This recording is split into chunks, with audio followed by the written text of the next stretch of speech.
Iya, Oh, lagu dulu. Lagu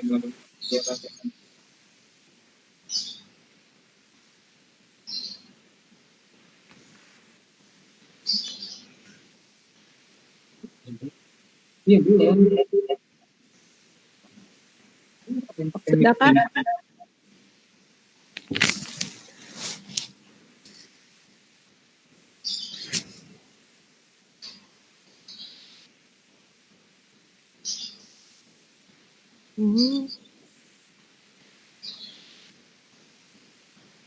Mbak, gabung Mbak.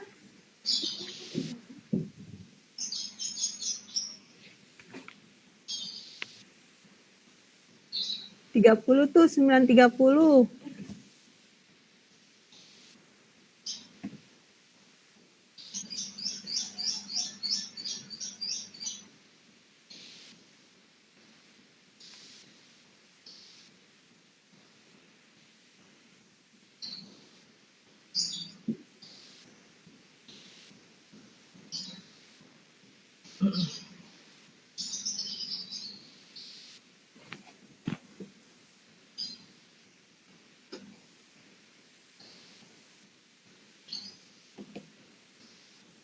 Mas Bagus, Mbak Putri siap-siap ya. Oke, Iya. Mbak. Oke, siap. Mas Teh, Mas Alfian. Tapi itu di ini kan. Ya. Oke, guys. Oke.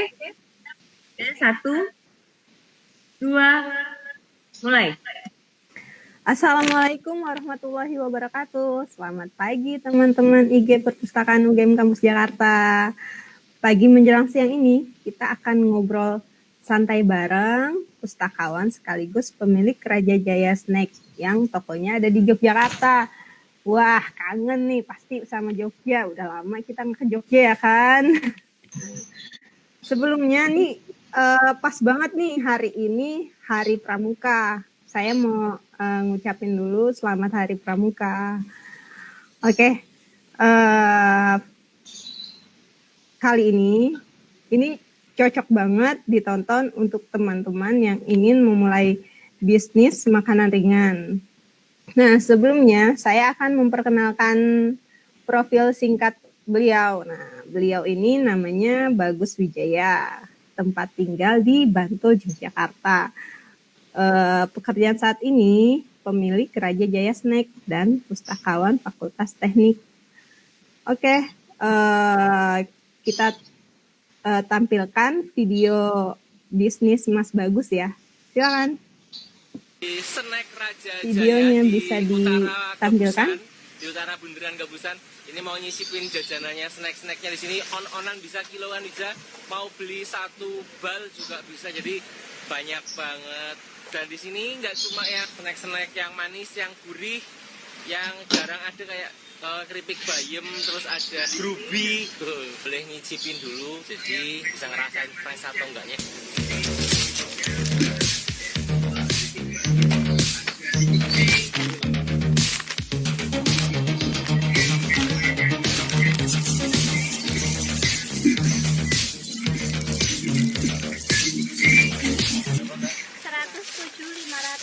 Nah ini udah dapat satu plastik besar segini tuh kalau cuma 100 ribuan buat cemilan nonton bal-balan, buat cemilan nonton Korea-Koreaan, bah, semuanya dijamin fresh sama paling baru.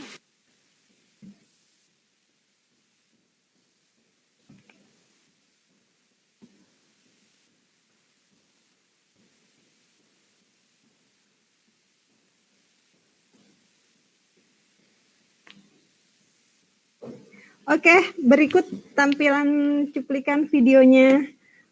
Udah nggak asing lagi kan makanan ringannya. Nah, sekarang kita sapa Mas Bagusnya ya. Halo Mas Bagus. Halo, Kabarnya Mas? Mbak Putri. Halo rekan-rekan semua. Selamat pagi. Ya, gimana kabarnya Mas? Alhamdulillah kabarnya baik. Pagi ini sehat selalu. Tetap semangat. Tetap jaga protokol kesehatan. Ya. Oke Mas, terima kasih atas waktunya Mas Bagus yang bisa gabung di IG Live Perpustakaan UGM Kampus Jakarta. Nah, kita mau tanya-tanya nih Mas, kenapa sih namanya Raja Jaya Snack Mas?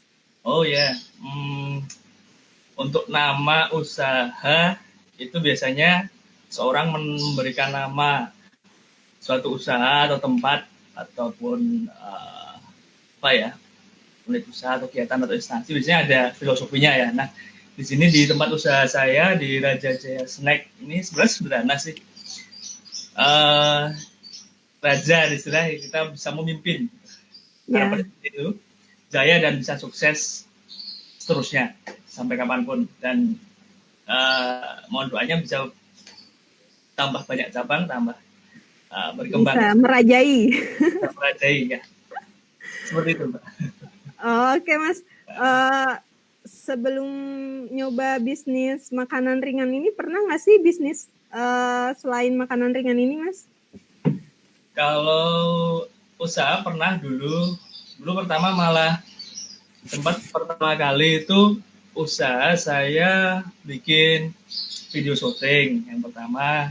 Kemudian untuk event hajatan nikahan seperti itu, kemudian karena saya juga memiliki aktivitas bekerja dan hanya bisa hari Minggu, dan otomatis ada pesanan selain hari Minggu saya nggak bisa, dan saya daripada mengecewakan orang yang untuk meminta bantuan, dan saya off-kan dulu. Kemudian saya usaha ini Mbak, apa namanya, makanan juga.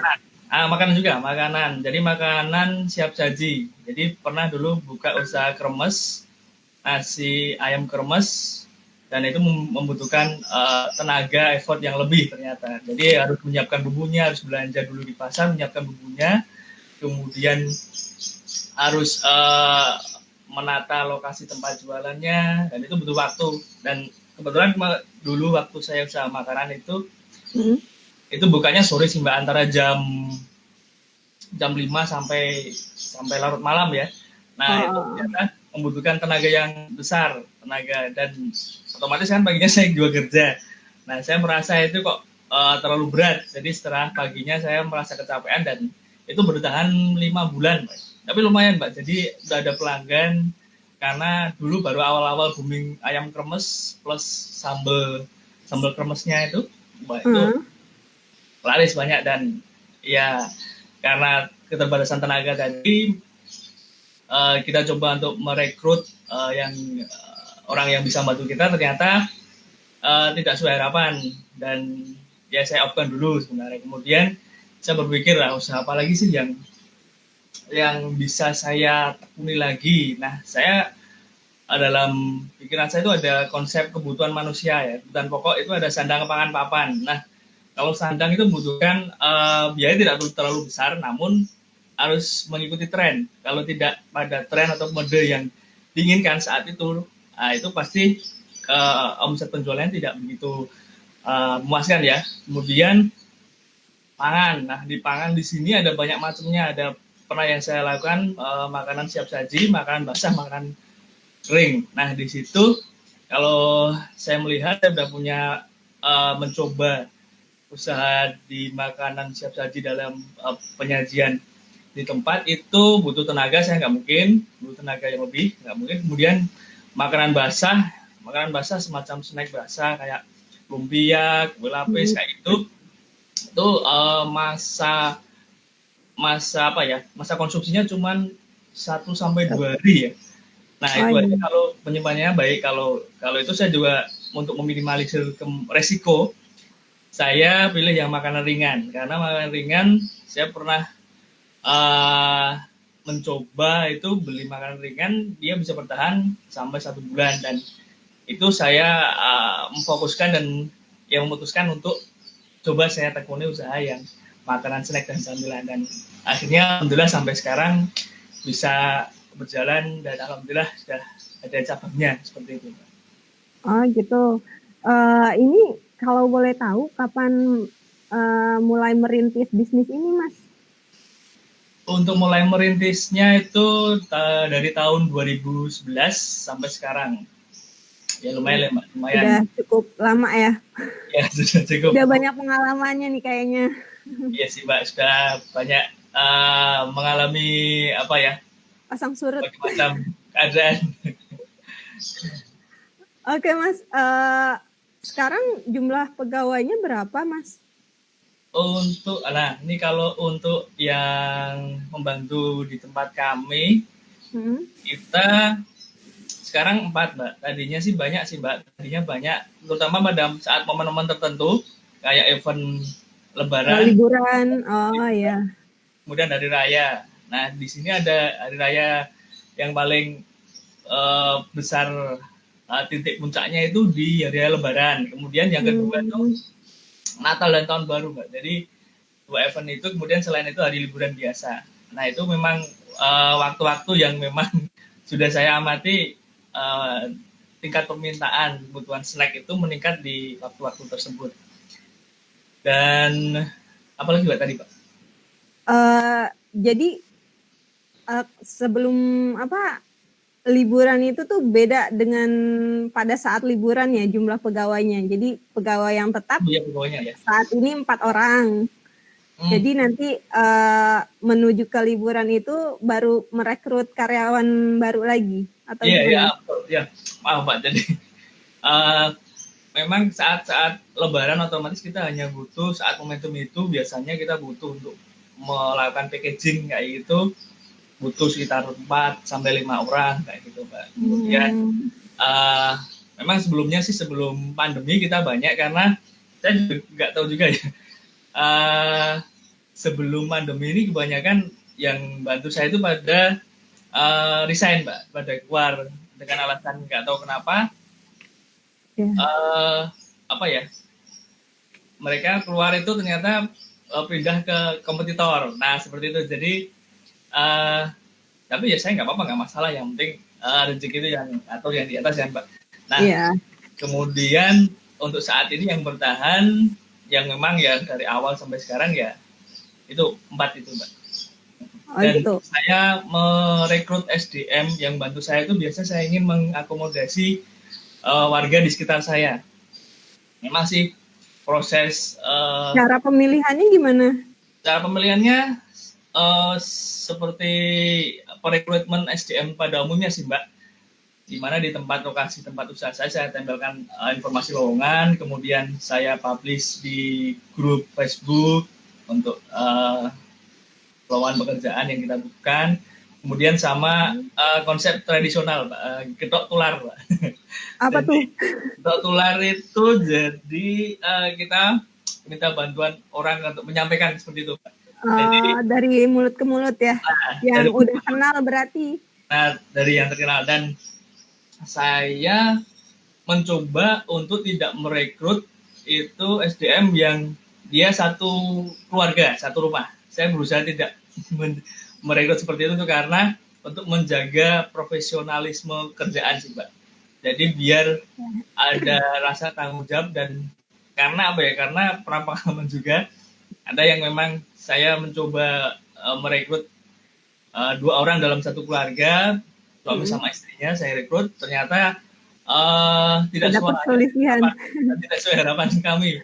Nah di situ kenapa? Karena ya seperti ya mereka mungkin posisinya sudah nyaman, kemudian mereka merasa memiliki posisi tawar yang tinggi seperti itu. Jadi untuk menyesuaikan dengan visi kita itu agak sedikit benturan. Jadi ya coba saya tengahi, saya cari solusi. Nah itu adalah salah satu yang memang mengalah, dan dari situ pengalaman itu saya berusaha untuk tidak mencari SDM yang dia berasal dari satu keluarga seperti itu sih Mbak. Dan itu memang efektif sih Mbak. Jadi dengan cara ada itu tanggung jawab ya, ada tanggung jawab, ada profesional, dan semangatnya bisa tetap kita kita support terus gitu Mbak. Iya. Mas Bagus, saat ini sudah ada berapa cabang ya Mas Raja Jaya Snack-nya tuh? Cabang ada 2 Mbak. Satu di pasar. Saya terutama mengambil segmen pasar ya Mbak, karena di pasar itu marketnya sudah terbentuk. Jadi beberapa teman, ini mungkin salah satu cara untuk mendapatkan pasar. Kalau kita membuka usaha, memang alangkah baiknya kita cari pasar kita, target konsumen kita yang memang dia sudah terbentuk di sana, dalam artian sudah ada kerumunan orang di sana. Jadi semakin banyak orang berkumpul di sana dan pastinya akan ada mobilitas di situ, dan tahulah kita akan dengan usaha kita buka di situ, minimal kalau nggak di dalam pasar ya di depan pasar atau sekitar pasar. Jadi strategi itu yang saya ambil sekarang nih Mbak, karena kalau misal kita ingin buka cabang baru dan kita belum tahu itu apakah tempat ramai, lokasinya kalau memang tempat ramai lalu lintas itu bukan satu jaminan kita membuka usaha itu bisa berpotensi Mbak. Karena harus ada riset dulu, kita amati dulu, kemudian terus kita pelajari apa sih yang disukai oleh warga sekitar situ, makanan apa aja. Nah, kira-kira butuh berapa lama ya Mas untuk menentukan lokasinya itu tuh pas banget untuk jual makanan di situ, berapa lama? Kalau untuk berapa lamanya itu gini Mbak, jadi kita harus membentuk brand dulu Mbak. Jadi untuk kalau misal kita buka usaha di suatu tempat, misalnya katakanlah ya kita buka usaha yang banyak orang tahu, misalnya yang mudah orang terima, misalnya pecel lele Mbak. Pecel lele itu siapa sih yang nggak tahu, pasti orang itu warung pecel lele itu sudah, brand pecel lele itu sudah ini. Nah, rasanya ya rasanya ini, jadi otomatis itu sudah bisa terbentuk pasarnya. Nah, kalau misalnya kita ingin buka usaha dengan produk, ya katakanlah produk itu harus sesuai dengan kebutuhan pokok kita Mbak. Itu, istilahnya kalau Jawanya itu pakemnya itu kita harus paham kebutuhan manusia. Yang utama itu apa sih? Ya sandang, pangan, papan. Nah, yang paling utama lagi di antara itu ya pangan pasti ya. Sandang itu kemudian, kalau papan itu setelah dua yang kebutuhan tadi tercukupi. Nah, untuk kebutuhan pokok pangan itu memang sekarang saat pandemi memang sangat luar biasa ya, melonjak permintaannya, apalagi sembako. Mungkin ya teman-teman tertarik dengan usaha, bisa buka sembako, namun itu butuh modal yang cukup juga. Jadi untuk stok barang dagangannya, untuk beras, minyak, kemudian bawang, nah itu memang harus kita pintar-pintar memilih produk stok kita itu biar tidak dead stock ataupun tidak bisa muter. Nah, kita Nah, ini Mas terkait dengan dead stock tadi, itu bagaimana cara Mas Bagus mensiasatinya? Nah, ya gini Mbak. Jadi memang waktu saat kita masih ada satu cabang, kita kesulitannya untuk beberapa produk yang tidak fast moving, ya tidak cepat terjual. Itu kendalanya di situ. Dan dulu sempat kita kita kembalikan, karena saat kita order suatu barang itu dari pabrik, kita melakukan negosiasi di mana barang kalau sudah tidak bisa kita putar, kita bisa kembalikan dan disubstitusi ke barang yang lain. Nah, di situ lambat laun pabrik bisa menerima. Nah, seiring waktu sampai sekarang ada beberapa pabrik yang nggak mau menerima. Nah, itu masalah juga. Waduh, kalau nggak menerima ini nggak bisa, harus gimana? Nah, dari situ, dari beberapa pengalaman, di situ kita bisa menentukan produk-produk apa yang dibutuhkan masyarakat. Nah, di tempat usaha saya ini memang dari awal saya buka dari nol, dari satu kios dulu, kemudian kita berkembang menyewa kios sebelahnya kita sewa, dan itu karena kebutuhan tempat penyimpanan dan barang-barang apa yang bisa kita simpan, stok apa yang kita simpan, ya stok yang cepat motornya sekarang akhirnya. Misal kebutuhan untuk roda. Nah, segmen pasar kita ternyata dari awal memang masyarakat sekitar, kemudian berkembang ke segmen perusahaan atau instansi, karena kebanyakan di sekitar kita ada pabrik pabrik kayu, pengolahan kayu, kemudian instansi banyak di sebelah saya, dan kemudian Jadi customer gitu. pariwisata. Nah, di pariwisata itu memang sebelum pandemi ini luar biasa. Jadi banyak yang mampir ke tempat kita, dan setelah pandemi ini benar-benar off. Jadi kegiatan pariwisata itu sudah benar-benar, dan itu tentu pasti menutup pasar untuk industri pusat oleh-oleh ya. Iya. Pusat oleh-oleh. Nah, akhirnya untung di tempat saya itu target pasarnya dari ketiga itu masih ada 2, jadi untuk instansi dan masyarakat sekitar, yang itu yang menopang kebutuhan kehidupan kita di usaha kita sehari-hari, seperti itu Mbak. Oke Mas, ini agak lebih riskan ya pertanyaannya terkait dengan omset nih Mas. Oh iya. Omset tuh kiranya sebelum pandemi ini selama sebulan tuh gimana ya Mas? Dan untuk menjaga omset itu bagaimana caranya? Ya, kalau omset itu berpengaruh terhadap ini juga kondisi. Nah, omset tertinggi memang saat puncaknya Lebaran sampai tahun baru. Nah, untuk omset ya lumayan sih Mbak. Katakanlah kalau berdagang itu kita ya bekerja sesuai sunnah Rasul ya Mbak. Jadi ada keberkahan yang didapat di sana. Nah, itu lumayan Mbak. Jadi katakanlah kita ada niat usaha, seberapa pendapatan yang kita inginkan nanti pasti akan ada kelebihannya Mbak.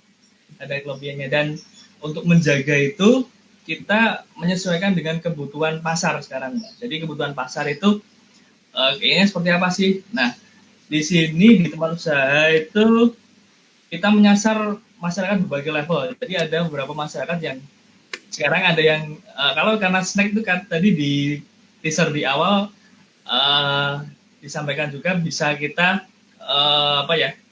membeli sesuai dengan kondisi kebutuhan keuangan kita. Bisa jadi ada yang bisa membeli 10.000, 15.000, ya, kemudian kita layani dengan produk yang bagus, dan itu yang kita jaga untuk tetap menjaga omset. Karena apa? Karena ya kita tahu sendiri dari kondisi pandemi ini sangat berpengaruh dalam dunia usaha apapun ya. Nah, begitu Mbak. Oh, jadi kalau misalnya ada orang yang mau beli misalnya 1/4 tuh tetap dilayani nih ya Mas ya?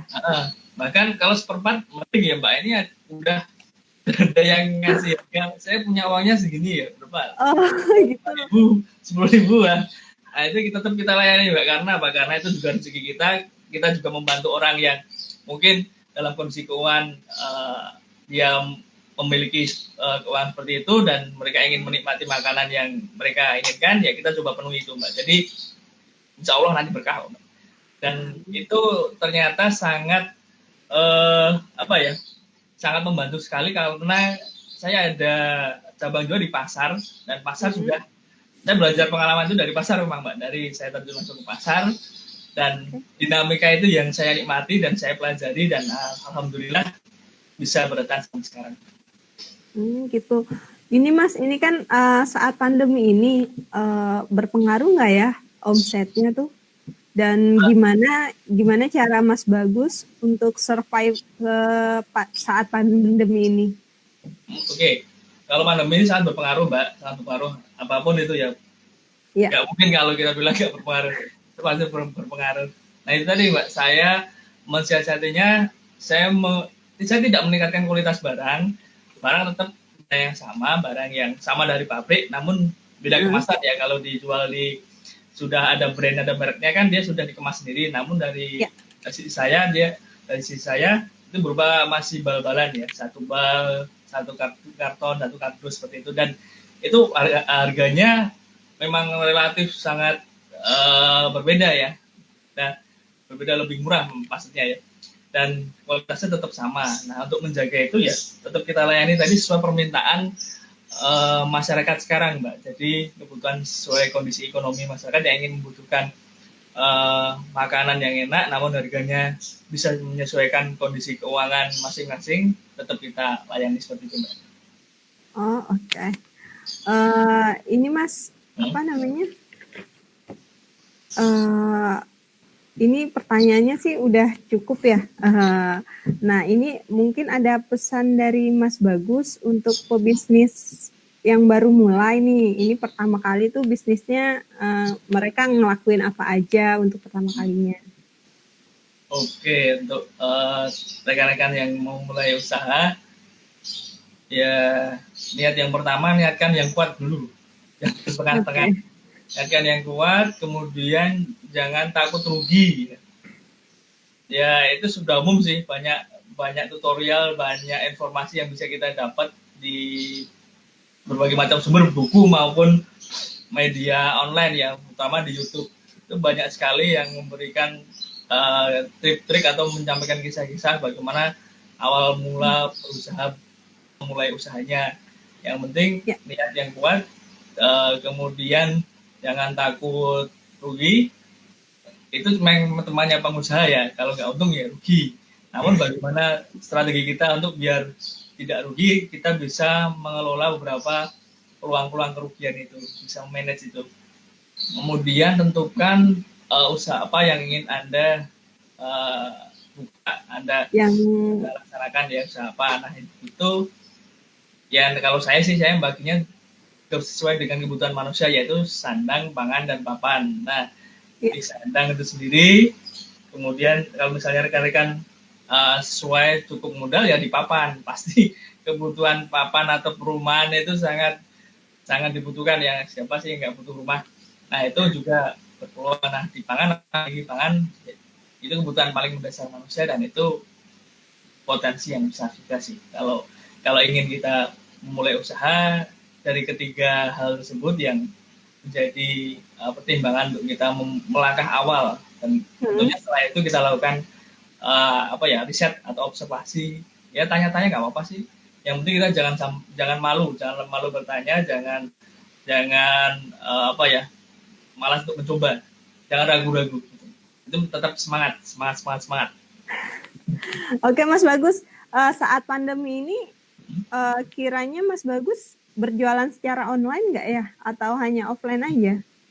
Iya, karena pernah terpikir untuk online, Mbak, karena apa? Saya memperhitungkan itu antara packagingnya dengan plus pengirimannya itu malah mahal pengirimannya, Mbak. Jadi dengan stok makanannya, dengan harga makannya sendiri. Jadi saya baru terjun ke offline dulu. Jadi saat ini belum online ya, Mas? Dulu pernah online, Mbak. Online kita sampai kirim ke Lampung, ke Medan, kemudian ke Sulawesi, udah jalan. Dan karena pandemi ini juga ya berpengaruh juga sih, Mbak. Jadi orderan juga belum ada lagi untuk yang untuk online itu, Mbak. Namun online yang seperti marketplace kita belum. Jadi online yang kita tawarkan, kita publish melalui sosial media sih, Mbak. Belum ke marketplace ya. Kalau di IG-nya sendiri udah punya akunnya, Mas? Oh, sudah, Mbak. Boleh bisa. Iya, boleh tahu akunnya, Mas, supaya nanti yang nonton ini bisa pesan lewat IG atau nanti bisa tanya-tanya Mas Bagus terkait dengan bisnisnya Mas Bagus. Oke, Mbak. Itu di IG-nya di raja_jaya_snack. Itu aja, nanti bisa lihat untuk tempat usaha saya. Itu berada di jalur wisata, jalur Jalan Parangtritis, arah ke Pantai Parangtritis. Besok kalau lewat itu kami persilakan mampir ya, sedikit kita nanti reuni bisa di sana gitu. Iya. Oke, Mas Bagus, udah selesai sih nih pertanyaannya. Terima kasih atas bincang santai Mas Bagus pagi ini. Makasih juga berbagi pengalaman Mas Bagus ke kita semua. Semoga yang baru mau coba mulai bisnis bisa Nanti kalau misalnya ada yang kurang bisa tanya-tanya ke IG-nya Mas Bagus, atau ada yang mau pesan snack-nya bisa follow Raja_snack Raja_Jaya_snack ya Mas. Ya, betul Mbak. Oke, teman-teman, terima kasih yang sudah setia nonton IG Live Perpustakaan UGM Kampus Jakarta. Sampai ketemu lagi.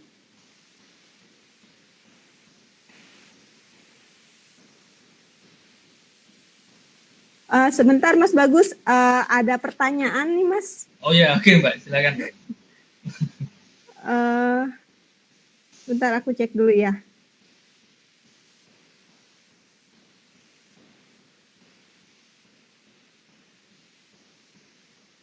Ini ada yang baru join Mas.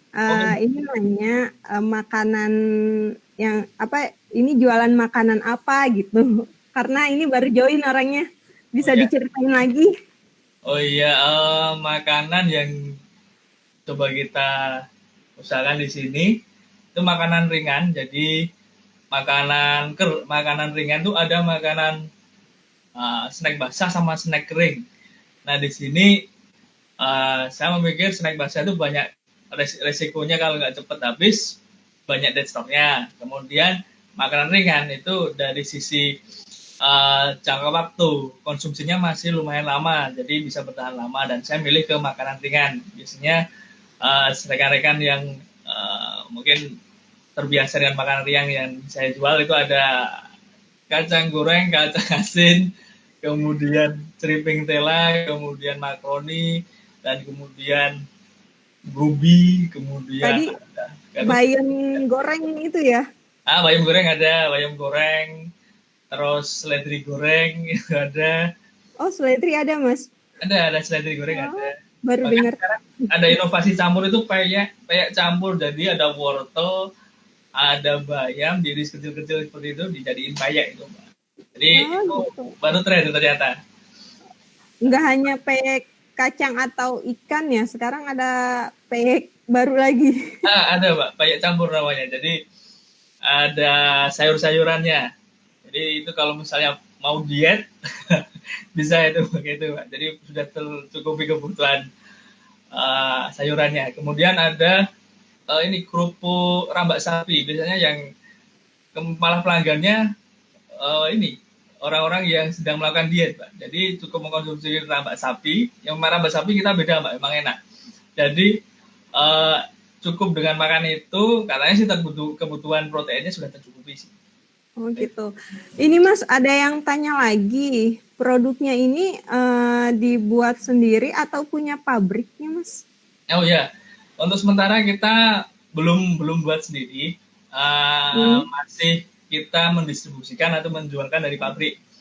Jadi kita berusaha memotong jalur sales ya.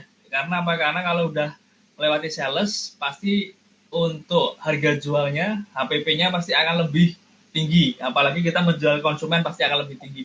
Nah, kita mencoba tadinya memang kita dari sales ke sales dari pabrik itu ada 2 sampai ke tempat kami itu. Saya cek itu ada 2 sales melalui 2 sales. Nah itu kan sudah lumayan sekali penambahan HPP-nya. Nanti kalau misalnya kalau kita jual ke konsumen, nah pasti akan lebih tinggi harganya ya. Nah di situ kita coba untuk kita datang ke pabriknya dan kita meminta produknya. Dan memang di saat awal sih kita nggak dipercaya ya awalnya. Kamu mau bisa jual berapa kayak gitu? Pasti kan perusahaan biasanya pabrik itu biasanya dia nargetkan omset ya. Nah, saya coba itu tadinya ya dari 20, 30, 50 bahkan bisa kita percaya itu kita bisa jual seminggu sekali itu 50 bal sampai bisa dipercaya. Dan itu memang butuh proses ya, tidak bisa semua orang bisa masuk ke pabrik.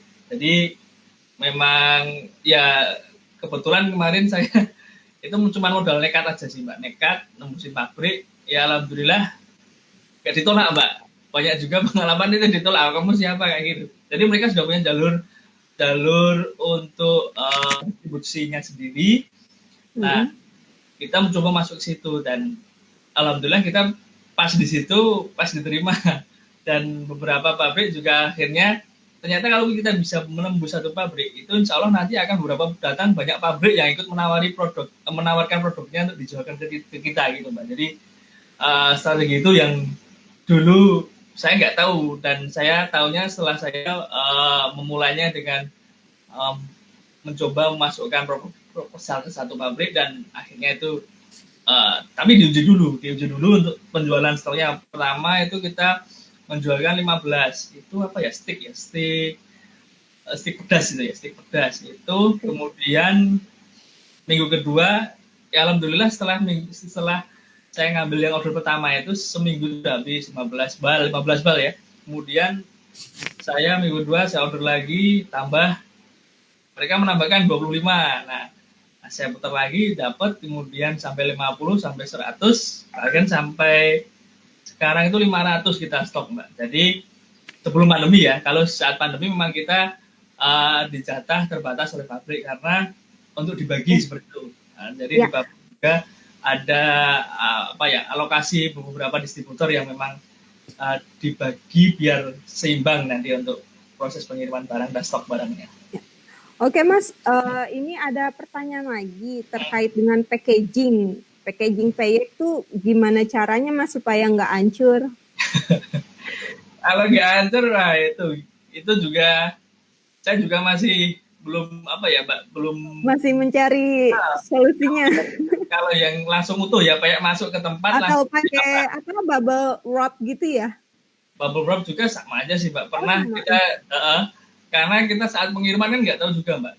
Kalau memang kita pilih yang yang makanan itu pasti biayanya lebih membengkak Mbak. Tapi sesuai dengan beli aja. Kalau beli nggak masalah untuk biaya pengirimannya saya juga nggak masalah.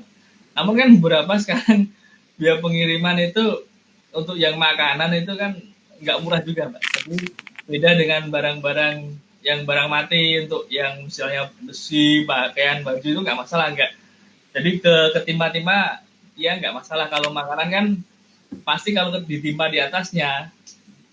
Kalau kita nggak tahu proses pengirimannya ya pasti kebanyakan sih hancur Mbak. Hancur sampai tempatnya hancur. Jadi saya nggak enaknya di situ. Jadi untuk menjaga kepercayaan konsumen saya katakan di awalnya untuk biaya packaging kalau misalnya saya kirim itu seperti tadi pakai bubble itu bisa. Namun biaya itu enggak. Nah, biayanya ada biaya nambah sendiri itu bisa nggak kalau oke nggak masalah sih. Kalau misalnya untuk lingkungan masih di sekitar kita Jogja kayak gitu nggak masalah sih Mbak kalau cukup dimasukkan kardus gitu dengan jumlah permintaan lebih dari satu ya misalnya kita buat satu kardus terus dikasih bubble tadi nggak masalah. Kalau cuma satu itu ya biaya membengkak kalau cuma satu bungkus saja. Satu bungkus, oke. Ini Mas ada yang baru gabung mau tanyain kiat-kiatnya mungkin Mas Bagus bisa bercerita singkat ya karena waktunya juga sudah terbatas nih 2 menit lagi. Bisa secara kiat-kiat untuk memulai bisnis Mas. Ini ada yang baru ikutan IG live-nya. Bisa cerita singkat ya Mas? Oke Mbak. Kiat-kiat seperti yang kita singgung tadi. Yang pertama kita harus punya niat dulu ya. Punya niat tuh yang utama, niat dan kita harus konsisten. Jangan sampai kita nanti kalau sudah buka usaha misalnya makanan, lihat di tetangga kita itu jualan baju laris, saya ganti jualan baju aja jangan. Jadi itu termasuk cobaan termasuk kendala karena kita dituntut untuk konsisten dan berupaya untuk bagaimana supaya usaha kita itu bisa omsetnya nambah kemudian berkembang. Nah itu tantangan. Nah di sisi itulah kita dituntut untuk inovasi kreatif. Seperti apa caranya? Nah kita bagaimana nanti sambil jalan itu pasti bisa. Yang penting yakin dulu, konsisten, kemudian jangan takut rugi, kemudian tentukan usahanya apa sih yang ingin kita kita ingin buka usaha apa. Nah, kalau saya tadi ya itu ada 3, terus ada papan, pilih yang salah satu itu dari mana yang kalau kita modalnya kuat, oke, properti. Kalau kita berawal dari hobi juga sih ya. Kalau hobi kita makan, kita bisa usaha makan. Oke. Kalau hobi kita fashion, kita bisa juga jualan baju ya, mungkin baju itu untuk fashion ya, untuk anak muda. Nah, tergantung kemudian lokasi di mana tempat kita usaha. Nah, kalau lokasi juga menentukan. Kalau di sekitar kita ada wilayah kampus, pasti itu banyak bidang yang bisa di cover bidang usaha ya, dalam artian yang memenuhi kebutuhan fasilitas akademika di sana kalau misalnya gitu. Nah, namun beda lagi kalau itu di masyarakat umum, masyarakat biasa. Oke, Itu Mas Bagus. dari itu ya. Iya. Ya, Mas Bagus, karena waktunya sudah mau habis ini, IG-nya terbatas. Ya. Nanti yang teman-teman kalau ada pertanyaan bisa komen di IG Perpustakaan UGM Jakarta setelah live ini. Oke, Mas Bagus, terima kasih atas pengalaman yang diinfokan ke kita. Semoga kita bisa menjadi jejaknya Mas Bagus juga nih untuk memulai bisnisnya. Tetap semangat. Oke, jaga kesehatan Mas Bagus. Terima kasih. Ya, sama-sama, Mbak. Assalamualaikum, selamat siang. Waalaikumsalam warahmatullahi wabarakatuh. Selamat siang.